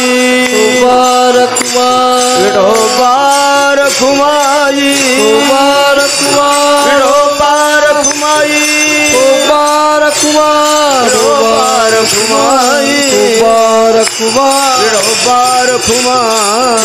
रखुमाई विठोबा रखुमाई विठोबा रखुमाई विठोबा रखुमाई विठोबा रखुमाई विठोबा रखुमाई विठोबा रखुमाई विठोबा रखुमाई विठोबा रखुमाई विठोबा रखुमाई देवते संत निमित्त त्या प्रतिमा मी तो सांगत असे भावे असो ठावे सकळा. संत शिरोमणी जगद्गुरु तुकाराम महाराज या भंगातून साधू पुरुषाच्या परमात्मा रूपतेचे चिंतन आपल्यासमोर ठेवतात. आपण त्याचा विचार करतो. हा संताचा एक प्रकारचा महिमा आहे. शक्ती संताचे सांगणं हा सुद्धा संताच्या महिमानाचाच विचार झाला आणि संतांना प्राप्त झालेल्या अवस्थेचं वर्णन करणं हा सुद्धा संताचा महिमा सांगणंच आहे. या ठिकाणी तुकाराम महाराजांनी साधू पुरुषाची शक्ती न सांगता त्यांना प्राप्त झालेली जी अवस्था आहे त्यांनी प्राप्त करून घेतलेली जी परमात्मा स्वरूपता आहे तिचा विचार सांगून संताचा महिमा आपल्याला सांगितलेला आहे असं आपण विचार करतो बरं का. संतांच्या ठिकाणी परमात्मा रूपता आहे पण संत खरा संत असला पाहिजे बरं का. लक्षणाचा संत असावा. अनेक लक्षणं संतांची आपल्याला सांगितलेली पाहायला सापडतात बरं का. काय 6व्या अध्यायामध्ये सुद्धा भगवंतांनी काही संताची लक्षणं सांगितलेली आहेत बरं का. ये संत चिन्हे माझ्या हन अंगे ठकते ना माझ्या. भगवंत अर्जुनाने सांगितलं की नाही देवा हे तुम्ही जी सांगितलेली संत चिन्ह आहेत ही माझ्या अंगी येत नाहीत देवा. माझ्या ठिकाणी बांधतील असं मला वाटत नाही. म्हणजे संत चिन्हे शब्द आहे त्या ठिकाणी बरं का. त्याच्याच पुढच्या ओवीमध्ये या संत लक्षणाची या अनुसारा त्या हे जे संताचं लक्षण आहे निजसारा हे संताचं लक्षण संत चिन्ह असे शब्द तिथं वापरलेले असल्यामुळं या ओव्या ज्या श्लोकावरच्या टीकेमध्ये आहेत त्या सगळ्या श्लोकामध्ये 2-4 श्लोकामध्ये मागं संताचं लक्षण आपल्याला पाहायला सापडतं. जितात्मनः प्रशांतस्य परमात्मा समाहितः शीतोष्ण सुखदुःखेषु तथा मानापमानयोः हे सगळं संताचं लक्षण आहे बरं का. त्याच्यानंतर पुढच्या श्लोकामध्ये ज्ञान विज्ञान तृप्तात्मा कूटस्थो विजितेंद्रिय युक्त इत्युच्यते योगी समरोष्टाश्मकांचन. त्याच्या पुढच्या श्लोकामध्ये सुहृन्मित्रार्युदासीन मध्यस्थ द्वेष्य बंधुषु साधुष्वपि च पापेषु समबुद्धिर विशिष्यते. त्याच्या पुढच्या श्लोकामध्ये योगी युंजीत सततम आत्मानं रहस्य स्थितः एकाकी यतचित्तात्मा निराशी अपरिग्रहा ये संत चिन्हे. विठ्ठल विठ्ठल.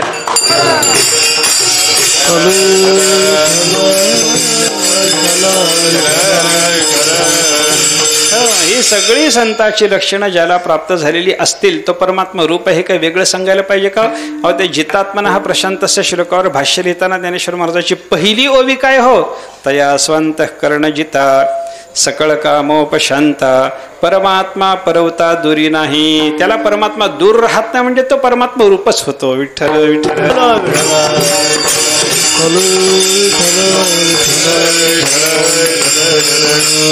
असं साधू पुरुषाच्या बद्दल परमात्मा रूपतेचं चिंतन अनेक ठिकाणी वेगळ्या वेगळ्या पद्धतीने केलेलं आपल्याला पाहायला सापडतं.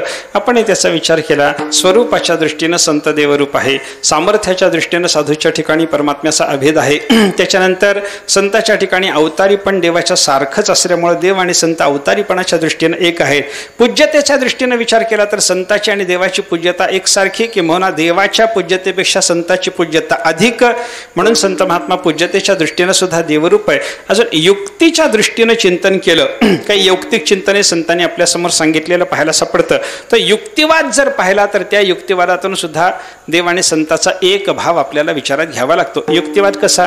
युक्तिवादाचा विचार जर आपल्याला पाहायचा झाला तर महाराजांनी असं चिंतन केलं की नाही, सेवा करा संताची ती प्राप्त मात्र होणार देवाला. तुका म्हणे संत सेवा हेची देवा उत्तम. ऐके नाही, संताची सेवा करावी ती देवाला प्राप्त व्हावी हे जे चिंतन आहे की नाही, याच्यातून काय याची सेवा करून त्याला प्राप्त होणं हे व्यवहारात शक्य आहे का? मी मागं आपल्याला एक म्हण सांगितली होती, केशानं तूप खाल्लं तर नाऱ्याला रूप येत नाही.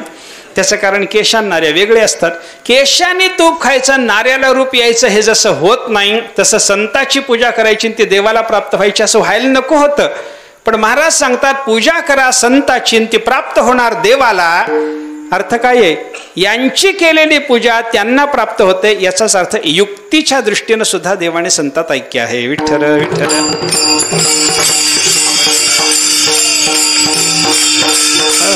ते उदाहरण सांगतात की नाही आंब्याचं. एक वारकरी पंढरीला यायचा, मुक्काम दर मुक्काम करत करत त्याचं पंढरपूरला येणं असायचं. पायी प्रवास करायचा. एका पाटलाच्या घरी 2-3 दिवस अगोदर पंढरपूरला यायच्या आधी एका पाटलाकडे त्याचा मुक्काम असायचा. त्या पाटलाचा असा नियम होता, शेतात आलेला नवीन पदार्थ वारकऱ्याच्या हाती देवाला पोहोचवल्याच्या शिवाय आणि त्या वारकऱ्यांनी परत प्रवासामध्ये तुमचा पदार्थ देवाला पोहोचवला असं सांगितल्याच्या शिवाय तो पदार्थ खायचा नाही, असा पाटलाचा दरवर्षीचा नियम होता. गहू आले त्याच्या वारकऱ्याच्या बरोबर देवाला पोहोचवायचे. वारकऱ्याने येऊन सांगितलं पाटील तुमचे गहू पोहोचले देवाला, मग गहू खायला सुरू. असं काय दरवर्षी असा त्याचा नियम जो होता.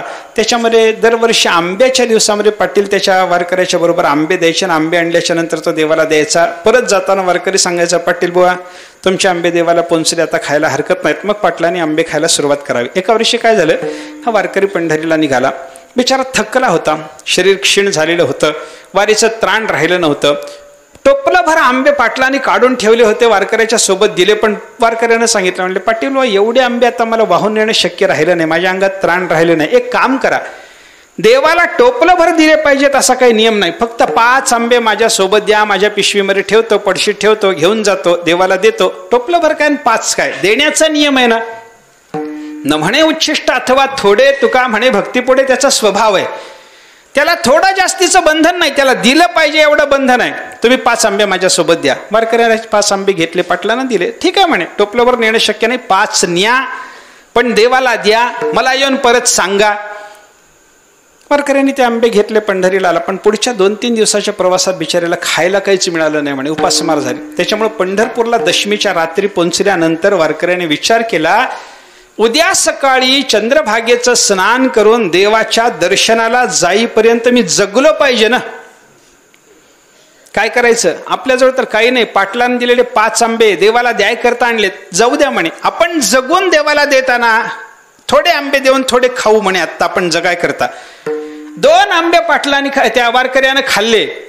3 आंबे घेऊन दुसऱ्या दिवशी वारकरी भगवंताच्या दर्शनाला गेला आणि देवाच्या दर्शनाला गेल्यावर देवाला त्यांनी प्रामाणिकपणानं सांगितलं, देवा पाटलाने तुमच्याकरता आंबे दिले, मला आणणं शक्य नसल्यामुळे मी टोपल्यातले फक्त 5 आंबे उचलले, पण त्या 5ही आंब्यातले काल मला जीव कासावीस झाल्यामुळं 2 आंबे खावे लागले, उरलेले हे 3 आंबे तुम्हाला समर्पण करायला लागलो, घ्या देवा. देवाने मान डोलावली, वारकऱ्यांनी देवाच्या चरणाला ते 3 आंबे समर्पण केले, नमस्कार केला, वारी झाली, द्वादशीची क्षीरापत झाली, वारकरी परत निघाला, मुक्काम दर मुक्काम करत दुसऱ्या तिसऱ्या दिवशी परत त्या पाटलाच्या घरी पोहोचला. संध्याकाळच्या वेळेला तिथं पोहोचल्या वारकऱ्याचं त्यांचं जेवण झालं, भजन वगैरे झालं, झोपाय करता अंगणामध्ये दोघांच्या करता उन्हाळ्याचे दिवस बाजा अंथरलेल्या, वारकरी येऊन झोपला आणि पाटील येऊन झोपला. पडल्या दोघांचं बोलणं जे झालं त्याच्यामध्ये पाटलाने वारकऱ्याला विचारलं, म्हणे काय वारकरी बा जाऊन आलात पंढरीला? जाऊन आलो. आमचे आंबे पोहोचवले देवाला? दिले म्हणे. दिले ना? दिले. वारकऱ्यांनी सांगितलं, पण गंमत झाली म्हणे पाटील बुवा, इथून गेल्यापासून मला खायला काही मिळालं नव्हतं, म्हणून 2 आंबे मी खाल्ले, 3 आंबे देवाला दिले. मी 2 खाल्ले, 3 देवाला दिले. एवढं म्हणल्याबरोबर वारकऱ्याला पाटलाने सांगितलं, म्हणे ठीक आहे म्हणे, 5 नेले होते त्याच्यातले 3 का होईना देवाला दिले ना तुम्ही? वारकऱ्यांनी सांगितलं, म्हणे 3 दिले, 2 मात्र मला खावे लागले. ठीक आहे म्हणे. दोघे जण झोपले. रात्री पाटलाला स्वप्न पडलं आणि स्वप्नामध्ये परमात्मा पंढरीनाथ आल्याबरोबर देवाचं दर्शन घेऊन पाटलाने हात जोडून देवाला विचारलं, म्हणे देवा काय वारकऱ्याच्या सोबत आंबे पाठवले ते मिळाले ना? मिळाले.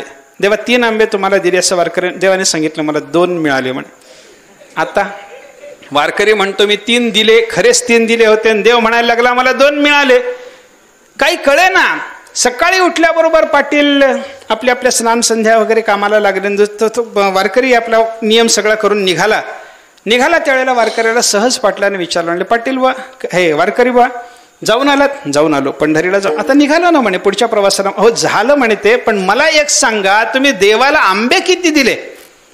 त्यांनी सांगितलं 2 आंबे मला खावे लागले बाबा, 3 आंबे देवाला मी देऊन आलो, तुम्हाला काल सांगितलं मी. त्याने सांगितलं तुम्ही खोटं बोलता, वारकरी असून खोटं बोलता, हे योग्य नाही. वारकऱ्यांनी सांगितलं, म्हणे खोटं बोलता म्हणजे? खोटं बोलणं आम्हाला माहिती नाही, लटिके वचन नाही, हे आमचा बाणा आहे. अरे देवाने मला स्वप्नामध्ये काल सांगितलं तुम्ही 2 आंबे दिले म्हणून, देवाला 2 आंबे मिळाले असं देव बोलतो, आणि तुम्ही म्हणता 3 आंबे दिले. खरं कोणाचं? पाटलानं सांगितलं, हे वारकऱ्यानं सांगितलं खोटं बोलायची आम्हाला सवय नाही. मग देव खोटं बोलतो का? ते त्याचं त्याला माहित म्हणले. देवाने कसं बोलावं हे आम्ही सांगत नाही, पण मी खोटं बोलत नाही हे मात्र निश्चित आहे. 2 आंबे देवाला मी देऊन आलो, हे 3 आंबे देवाला मी देऊन आलो.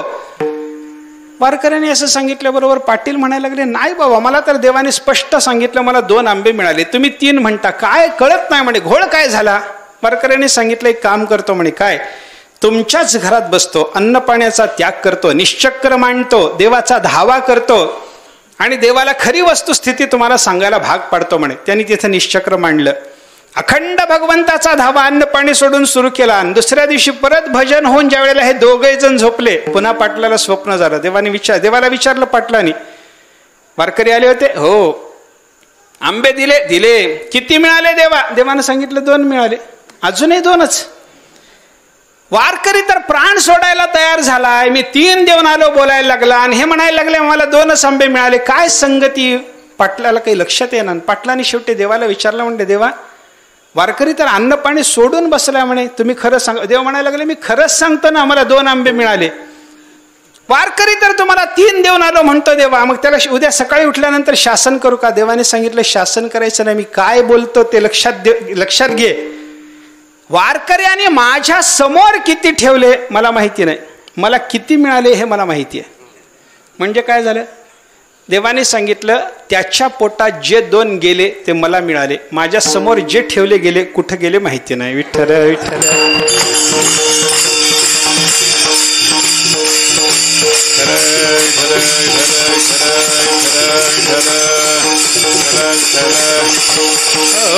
अर्थ काय झाला? सेवा कोणाची झाली, आंबे कोणाच्या पोटात गेले आणि कोणाला प्राप्त झाले याचा जर विचार केला तर आंबे गेले होते वारकऱ्याच्या पोटात, प्राप्त मात्र देवाला झाली. अशा पद्धतीची देव जर भाषा बोलत असेल तर त्यांची केलेली, संतांची केलेली सेवा देवाला प्राप्त होते असा विचार असल्यामुळं साधू पुरुषामध्ये आणि देवामध्ये एक रूपता आहे असं युक्तीच्या दृष्टीनं चिंतन करूनही आपल्याला म्हणणं शक्य आहे. महाराजांनी तेच सांगितलं, देवते संत, देवते संत निमित्त त्या प्रतिमा. महाराज पुढे बोलले, निमित्त त्या प्रतिमा. संत महात्मा हाच खरा देव आहे. आपल्या घरात पूजेकरता असलेल्या देवाच्या प्रतिमा या निमित्त मात्र आहेत. निमित्त मात्र असलेल्या प्रतिमेचा आश्रय किती दिवस करायचा असतो? काय आहे, आपल्या घरी नित्य नित्य आपल्याला गुरुची पूजा घडावी याच्याकरता जर आपण गुरुचा फोटो ठेवला असेल तर त्या फोटोची पूजा करावी हे खरं आहे. पण फोटोची पूजा करताना जर आपल्या घरी खरेच गुरु महाराज आले तर त्यांना दारात उभं करून फोटोची पूजा करावी की ते फोटोला बाजूला करून दारात जाऊन सद्गुरूची पूजा करावी? सद्गुरूची पूजा करावी. निमित्ताची पूजा तात्पुरती असते आणि जेव्हा त्या निमित्ताच्या निमित्तानं आपल्याकडे खऱ्या सद्गुरूचं देवाचं आगमन होतं त्यावेळेला खऱ्या देवाची पूजा करायला पाहिजे. म्हणून महाराजांनी सांगितलं, आपल्या घरात असलेल्या देवाच्या प्रतिमा निमित्त मात्र आहेत, खरा देव मात्र संत महात्मा आहे. आणि ही गोष्ट प्रतिमेचं महत्व कमी गणून मी बोलायला लागलो असं नाही. देव आणि संत दोघांच्या बद्दलही माझ्या अंतःकरणात भावना धरून मी बोलायला लागलो. महाराज दुसऱ्या चरणात बोलतात, मी तो सांगत से भावे, मी तो सांगत से भावे, मी तो सांगत से भावे, मी तो सांगत से भावे, भावे, मी तो सांगत से भावे, भावे, मी तो सांगत से भावे, भावे, मी तो सांगत से भावे, असो ठावे सकळा, असो ठावे सकळा, मी तो सांगत से भावे, मी तो सांगत से भावे, असो ठावे सकळा, असो ठावे सकळा, मी तो सांगत से भावे, मी तो सांगत से भावे, मी तो सांगत असे भावे असो ठावे सकळा. देव आणि संतांची एकरूपता आहे. खराच देव म्हणजे संत महात्माच आहे, प्रतिमा मात्र निमित्त मात्र आहेत. मी तुम्हाला भावना धरून संत आणि प्रतिमा दोघांच्या बद्दल भावना धरतो. प्रतिमेचं मी महत्त्व कमी करत नाही. नाथांची एक ओवी आपल्याला अशाच पद्धतीची पाहायला सापडते. संत आणि प्रतिमा यांच्या संबंधात वर्णन करताना कोणाचे महत्त्व कमी होऊ न देता नाथ महाराज बोललेले आहेत बरं का. प्रतिमा माझ्या अचेतन व्यक्ती, संत सचेतन माझ्या मूर्ती, सर्व भावे केल्या त्यांची भक्ती, ते मज निश्चिती पावती. नाथ महाराजांनी वर्णन करताना काय सांगितलं, प्रतिमेचं वर्णन कसं चालू आहे आणि संताचं वर्णन कसं चालू आहे बघा. प्रतिमा माझ्या अचेतन म्हणलं, प्रतिमा अचेतन आहेत पण शब्द लावला व्यक्ती, आणि संताच्याकडे शब्द लावत असताना संत सचेतन म्हणलं पण माझ्या मूर्ती म्हणलं. अचेतन व्यक्ती एकाला म्हणलं, सचेतन मूर्ती एकाला म्हणलं. कोणाचे महत्व कमी होऊ दिलं नाही. विठ्ठल विठ्ठल.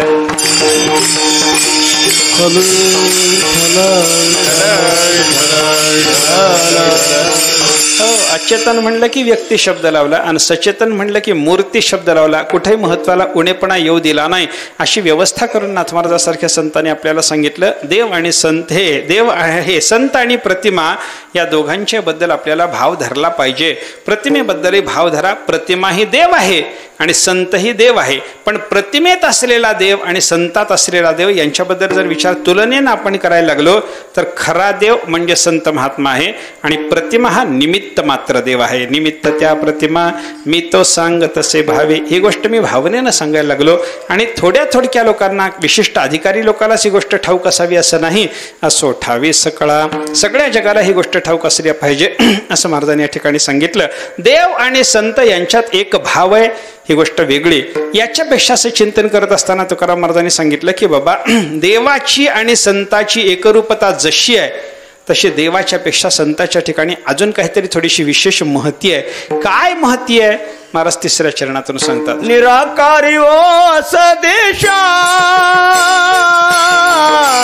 येथे इच्छा पुरत से,